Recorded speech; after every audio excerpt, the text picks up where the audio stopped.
Christ received all authority. After his resurrection, Christ received all the authority in heaven and on earth. As the Lord God, he had authority before his resurrection. As a man named Jesus of Nazareth, he was commissioned with all authority in heaven and on earth after his resurrection. Jesus is the real Adam. He has been committed with God's dominion.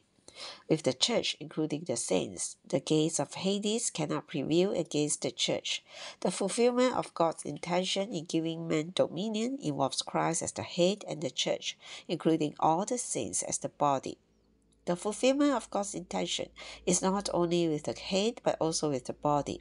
The gates of Hades cannot prevail against the church. The Bible does not say the Hades, meaning the power of Satan, cannot prevail against the saints. They can prevail against the saints if the saints are separate or individualistic. You need to be built into the church. The body which is built up with Christ can never be defeated by Satan. Satan can never prevail against the built church. The saints have been given authority to bind the enemy. The saints have been given authority to bind the enemy. The word in Matthew chapter 16 verse 19 was spoken to Peter. The word in Matthew 18:18 was spoken to every believer. The Catholic Church claims that Peter had the authority to represent Christ.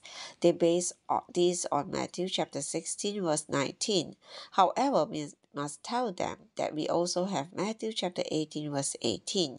Not only has Peter been given authority to bind and loose, but we also. Every believer has been given the authority to bind and to loose. Today, the church with all the saints has the authority to bind and loose. Many times, we should not simply pray. We should bind and loose.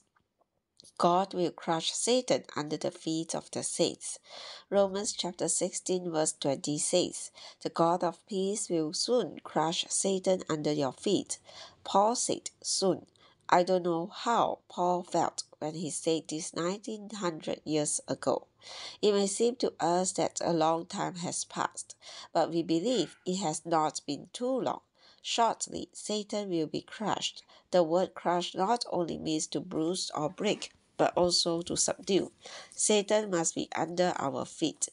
In your home life, Satan must be under your feet. In your married life, Satan must be under your feet. In your church life, Satan must be under your feet. You have to tell him, "Satan, your position is under my feet. Here and now, Satan must be under our feet." The saints have to fight against the enemy.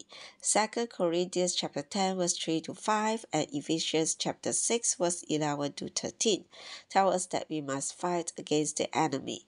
We not only fight, we wrestle. Wrestling is more difficult than fighting. We must wrestle with the evil powers in the air. The overcoming saints will have authority over the nations.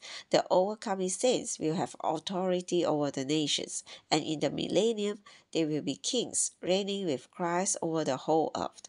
By that time, God will fully have his dominion on this earth.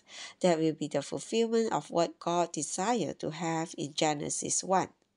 All the saints will reign for eternity.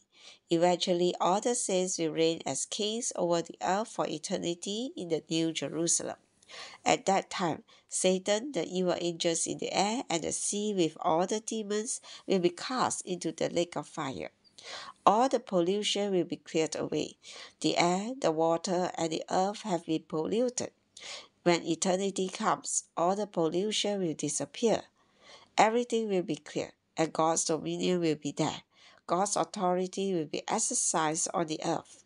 In that realm and in that sphere, God's image will be fully expressed, and God's glory will be fully manifested. That will be the eternal kingdom, the dominion of God.